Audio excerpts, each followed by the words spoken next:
to everybody, and just if I could extend a warm welcome to virtual Wales to those of you who are from outside Wales today.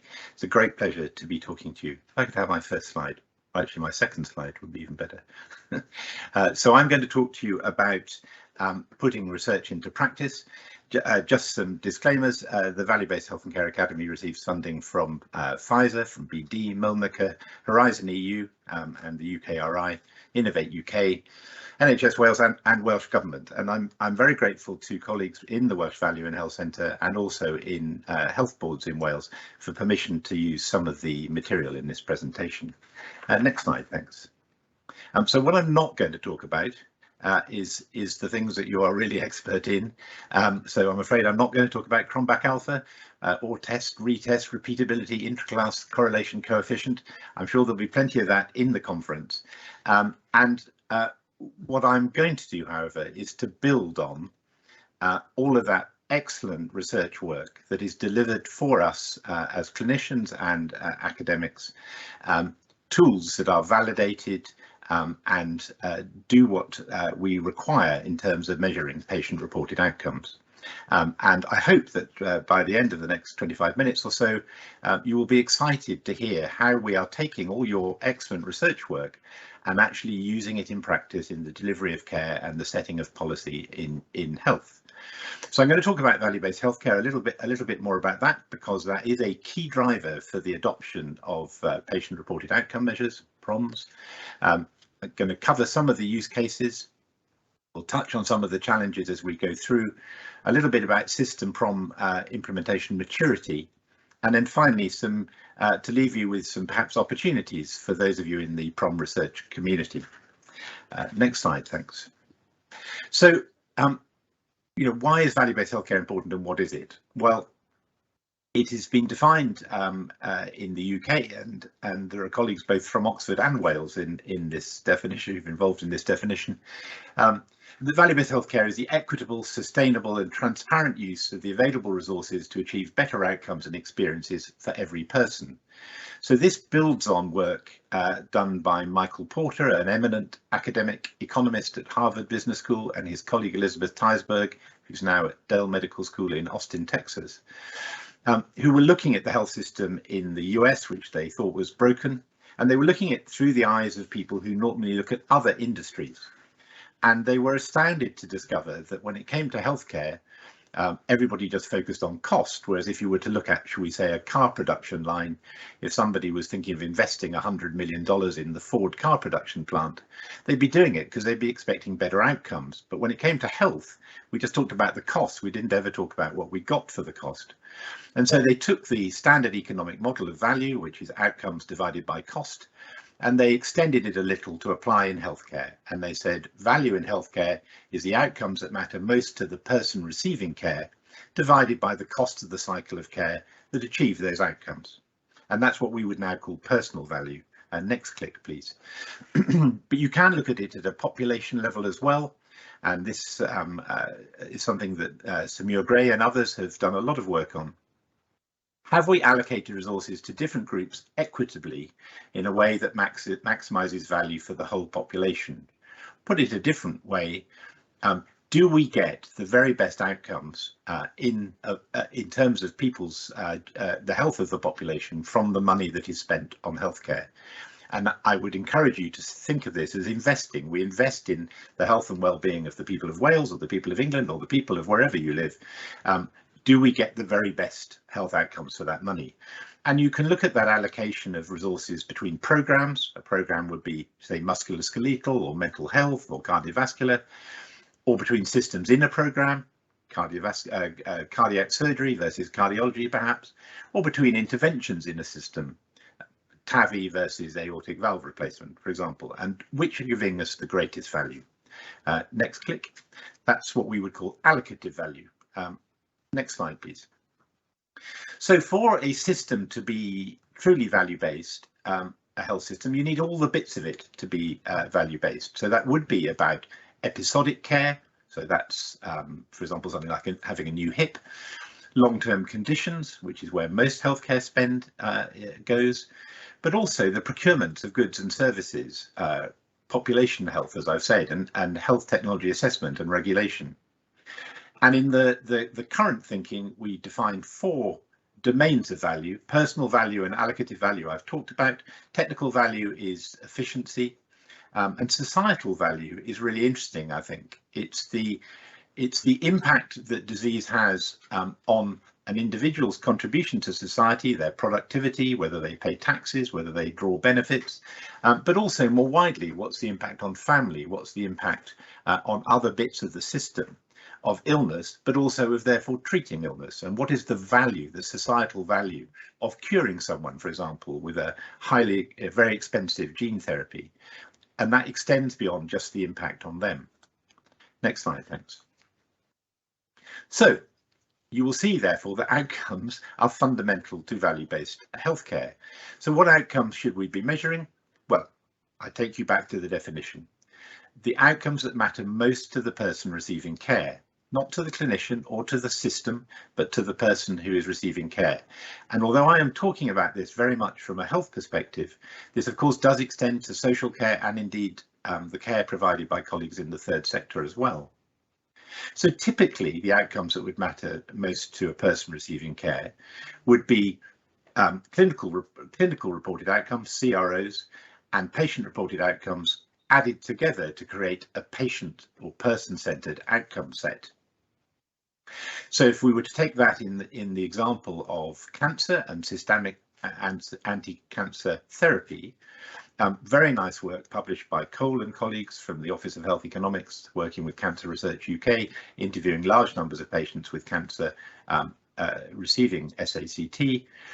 They identified 4 priority areas of outcome that mattered most to those people. And there were 2 that were clinical outcomes, that was survival and disease progression, relapse or recurrence, but 2 that were patient reported, long-term side effects and return to normal activities. Indeed, in that study, the thing that was most important to patients was survival, but the second thing was, will I get back to being how I was before I had cancer and I had the treatment?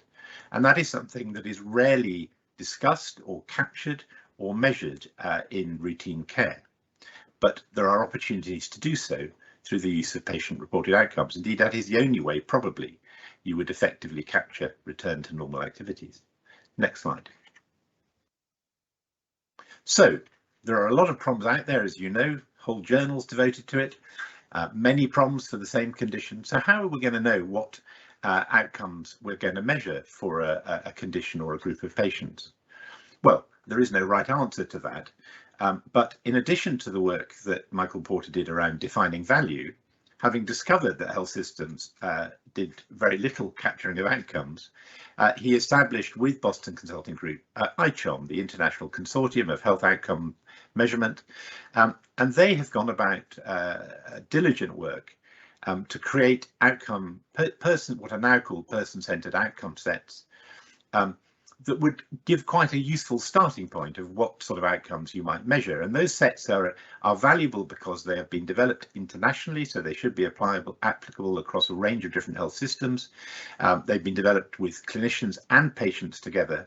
They've been standardized, and in fact now there is a program going to review them to make sure that that they kind of fit together nicely as well, because they were all developed individually. There are 42 sets already published. There are a number more in progress, and there are others already in being scoped to develop. Next slide, thank you.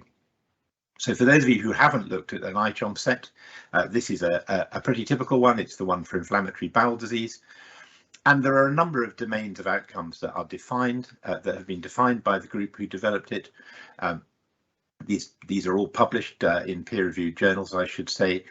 And you'll see that the dark green domains are essentially derived from patient-reported outcomes, and in fact, in this case, from the IBD control PROM developed by Keith Bodger and colleagues in the UK.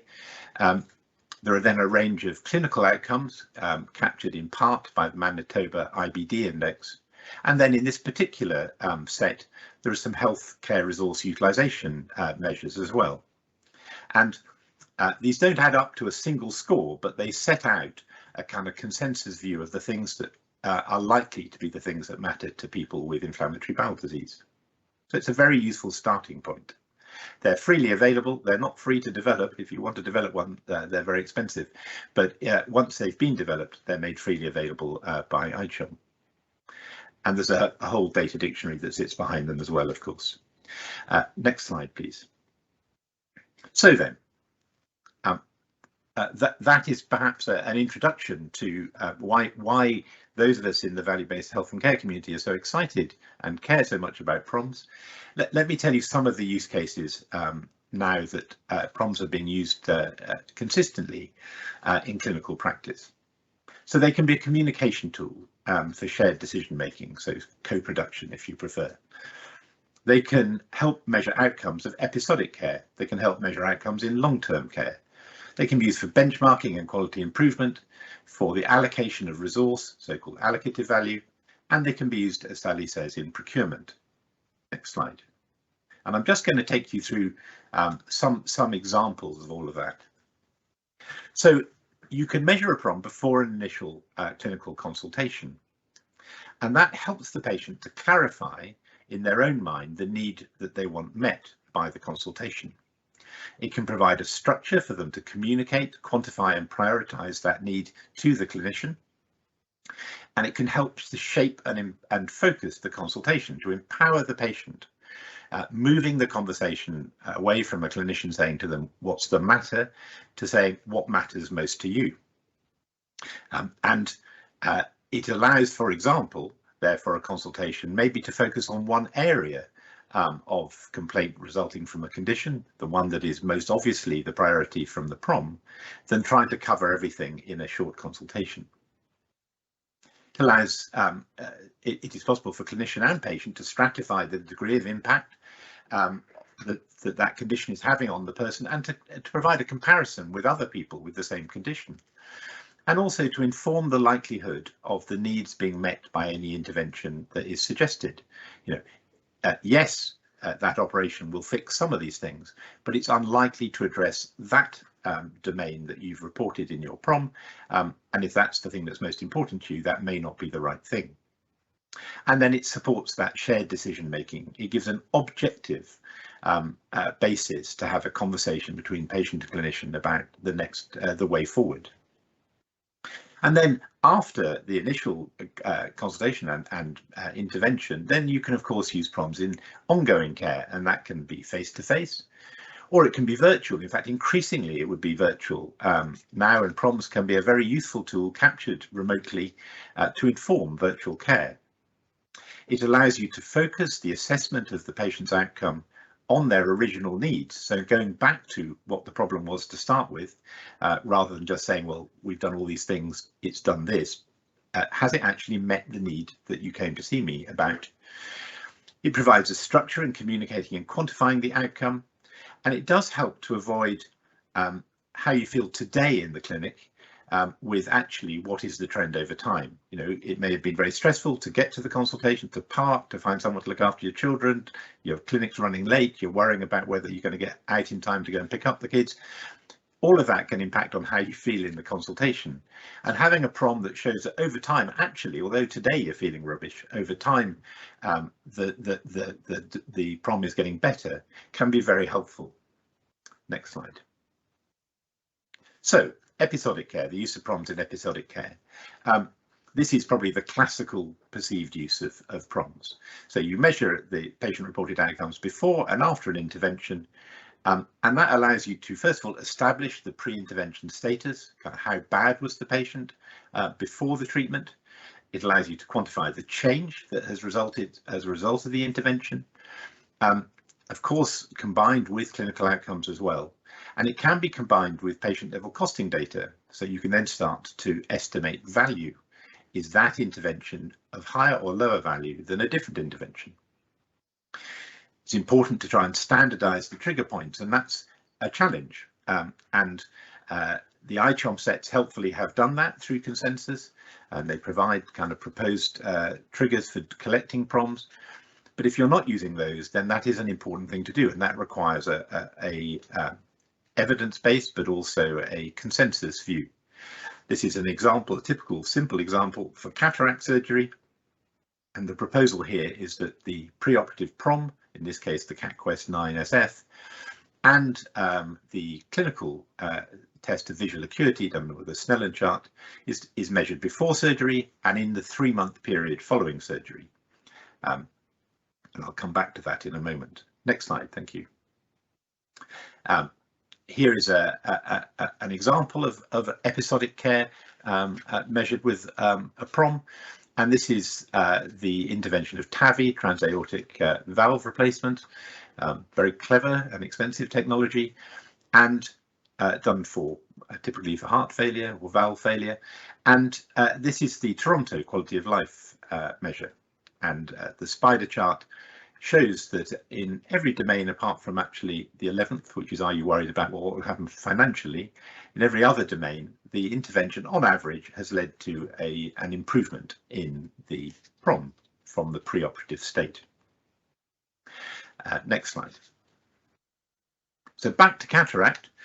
This is very interesting. This is work that was conducted in Wales, reported on by ICHOM at their conference as a poster. It's published on their website, and it looked at visual acuity and the CAT-QUEST 9SF. And you'll remember from my slide 2 ago that we said that you would measure those before and after cataract surgery. Cataract surgery is the most commonly, or just about the most commonly conducted procedure in healthcare, and with one of the very longest waiting lists at the moment. So big focus on it. And what that showed is if you look at acuity, which is what the ophthalmologist will measure, 80% of people see an improvement, 12% don't get any change, and 8% got worse.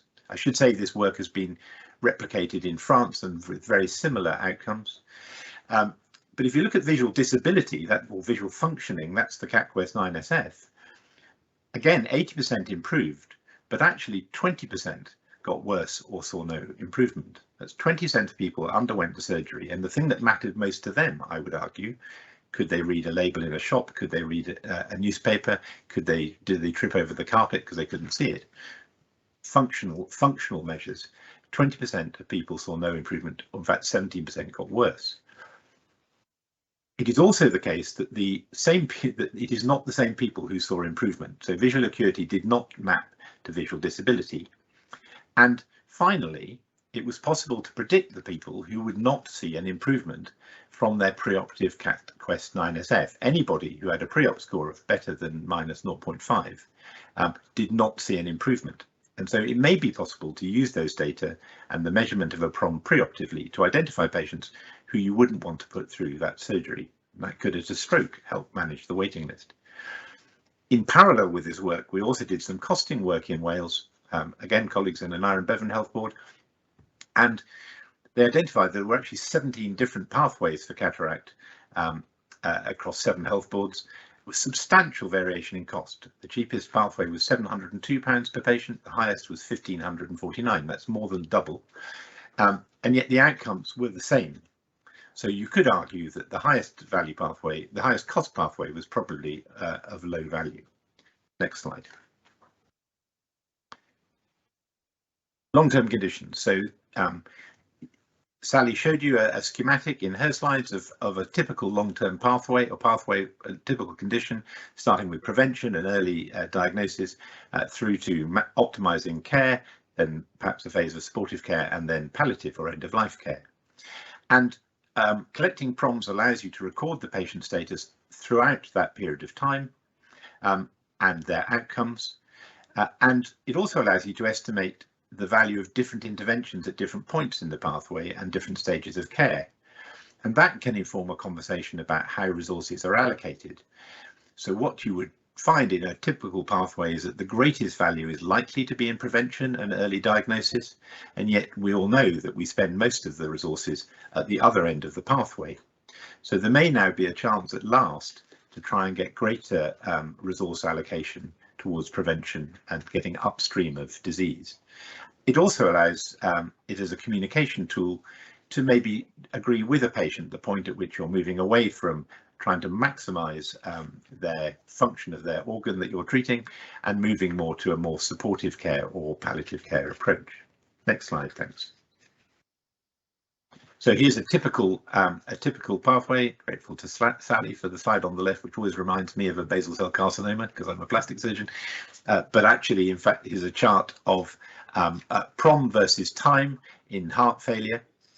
And you'll see that when the patient first presents with heart failure, their physical functioning may be low. They are treated, they get a response, they get an improvement in the PROM. But then they get to a point where they get disease instability, maybe with lots of unscheduled admissions to hospital, which is actually where most of the cost in that pathway lies, and then moving towards supportive care and end-of-life care. So that would be, if you like, a typical expectation. The slide on the right shows a service redesign of introducing community-led, nurse-led heart failure management, and there is the timeline along the bottom, which is the recommended trigger points for PROMs. This is the EQ5D, in fact, and you'll see that over the period of time of this capture, these are average scores from a group of patients with heart failure. Actually, they remain pretty stable. Of course, you'd want to see that over a longer period of time, but it starts to inform an understanding of whether a service change has been beneficial, for example. Next slide. Here is some data from patients with ulcerative colitis, moderate to severe ulcerative colitis. These were patients who were being initiated onto high-cost biologic therapy. And then they had their PROMs measured at initiation and then every time they came for therapy, which was approximately every 2 months. And these data span 2 years. These are unpublished data from a study that I led with colleagues in Wales. And we identified within the cohort of patients 4 groups. There were patients who were already their functioning based on the PROM was good. 16 is the maximum score, so 15 or more, and that's the top red line. And they saw very little change starting on this treatment and remained pretty stable with perhaps a small improvement. There was a second group, the blue group. These were people whose PROMs were pretty poor to start with, and they saw a gratifying improvement in their patient-reported outcomes and the control of their disease that rose quite steeply and then actually continued to rise over the 2-year period. And they're probably, if you like, the cohort you'd really want to be identifying. There was also a group who had quite variable PROMs to start with, and they saw an improvement. But interestingly, there was one group who started quite well, but whose PROMs deteriorated quite sharply over the first 2 to 3 months. They did then rise again and then sort of fell, and we don't quite understand that, but you'd want to know more about those patients, and maybe that isn't the optimal treatment for them. Next slide. You can use PROMs for benchmarking and quality improvement. So you need standardized PROMs to do that and clinical reported outcomes, but that does then allow you to benchmark against either other clinicians, other hospitals, other systems, other countries, or indeed at a population level across different programs. And these data can inform continuous quality improvement. The whole point about getting the best outcomes for the same or lower cost is about quality improvement and continuous quality improvement. And there is a real interest in this, as many of you will know, about outcome benchmarking now within Wales, in the EU, in the health data space, and at a global level. Now, there's a challenge around that, and it requires a standard operating model for how PROMs are captured and how the data is managed. And there's been some excellent work done here in Wales on that. You need some data standards, and you need the ability to compare data across different health systems, and things like OMOP have been introduced for that. And you need very effective data flows. But there are also other challenges around version control, standardizing the PROM, and of course, if you're working across different countries, then you need validated translation as well. So the H2O project in the EU is about health outcomes, comparison. Our own national data resource is beginning to allow us to do that here in Wales. Eden, another big European funded programme, looking at outcome-driven healthcare at a European level and comparisons across health countries. And then ICHOM are also now developing a benchmarking platform that would be on a global basis for people to be able to learn from each other about what seems to deliver the very best outcomes. There are some real challenges in that, as you can imagine, but also very exciting. Next slide, please. You also need to agree on the PROMs that you're going to measure for the conditions in question.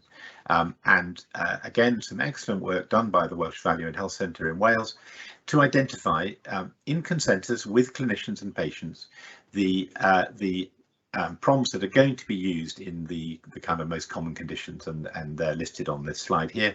And this obviously is a constantly growing list.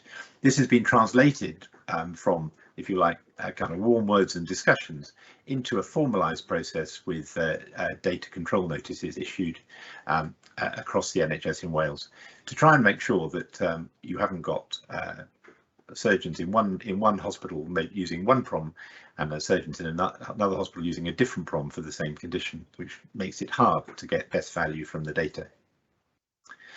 Next slide, please. Just as a general point, in Wales, the trend is to capture a generic PROM, the EQ5D, and a condition-specific PROM for each condition. However, it's important to remember that patients don't just have one condition, and so you then have to manage how you avoid a data burden for patients with them getting an EQ5D request, maybe from their diabetic team, their orthopaedic team, their cancer team, and their mental health team in the space of a short period of time. And there's still work to do on that, I think it'd be fair to say. Our challenge at the moment is to get to the position where we have too many PROMs being collected, and that would be great. And then we can rationalise. What can you do with it? Well, here's a benchmarking example. This is cancer treatment for prostate cancer in MD Anderson in Houston, and it measures a number of domains from PROM, erectile dysfunction, urinary continence, urinary bother, bowel bother, and vitality. Vitality was a sort of generic quality of life measure, and the reciprocal of cost.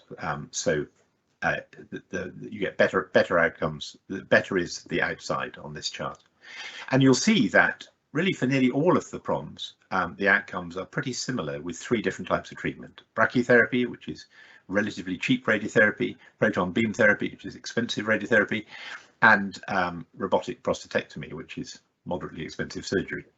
And you will see that in general the outcomes are similar, but not for sexual dysfunction, not for erectile dysfunction.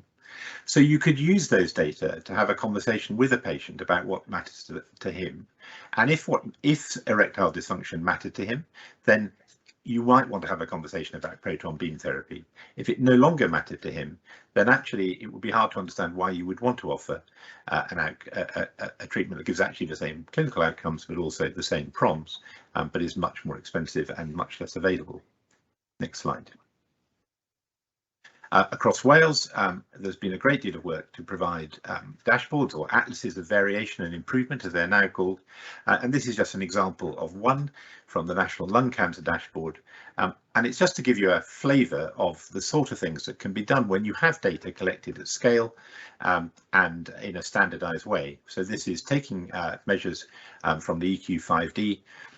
This is mapped at an all Wales level, but it is possible to drill down. I've masked it for the purposes of this presentation, but the graph at the top right is 1 year survival based on the different health boards, and there is a variation there.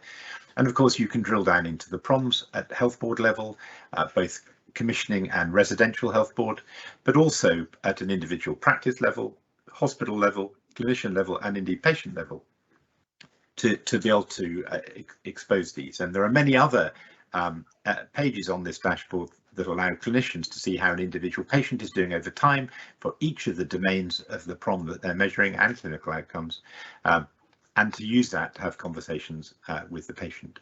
Next slide, please. So another use of PROMs is in service planning and redesign, and I gave you a bit of an example of that in the redesigning of the heart failure pathway and the introduction of nurse-led clinics in the community. It is really important to be able to evaluate service change and inform service change based on outcomes, not just clinical outcomes, but outcomes that matter to the person. And that's particularly true when you're redesigning services. It can have a huge impact on the patient experience, but also the patient reported outcome. So PROMs can allow you to identify cohorts of patients with different health needs. There was some very good work done on this in using PROMs to identify different cohorts in Parkinson's disease, and I've shown you a slide where we were able to identify different cohorts of patients in inflammatory bowel disease. And of course, the reality is that that applies probably across every cohort of patients. You can subdivide them, and PROMs can be a way of doing that. This, however, is an example of heart failure PROM. In fact, two PROMs, the PHQ2 and the Kansas KCCQ12. And these data just show, for a cohort of patients with heart failure, a fairly obvious observation, which is that based on the PROMs, about 2/3 of the patients are reporting pretty stable symptoms and impact on their lives, whereas there are 15 to 17% of patients through these PROMs showing severe impact. So these are people who whose disease has become critical or unstable. Well, logically, you would probably want to invest more resource in the people who are unstable to try and improve their condition, to minimize the likelihood of unscheduled admission to hospital, rather than providing equal amounts of investment into people who are stable and severe, which is roughly how it happens in a typical outpatient appointment. Next slide, please. So that leads us to just talking about the allocation of resources, so allocative value. So if you measure outcomes that matter to patients, so that's clinical and patient-reported outcomes, and the costs of care in a way that is valid, it allows you to start developing the concept of relative value. You can compare interventions one to another, for example, as I showed with prostate cancer. And you can then start to decide where you're going to spend resource to get the highest value and to move it away from interventions of little or no value. And I think we would all, those of us who've worked in the health service, would all recognise that there is a lot of activity in health service which is of little value to patients or frankly anybody. And if we could only stop some of that and release the resource that it uses, we would have resources to invest in the higher value activities that give better outcomes within that resource. So you can look at the allocation of resource along an individual pathway of care, as I've suggested, and you might want to, for example, invest more in early accurate diagnosis and the optimization of treatment so that you're having to spend less in salvage activities when people become acutely unwell.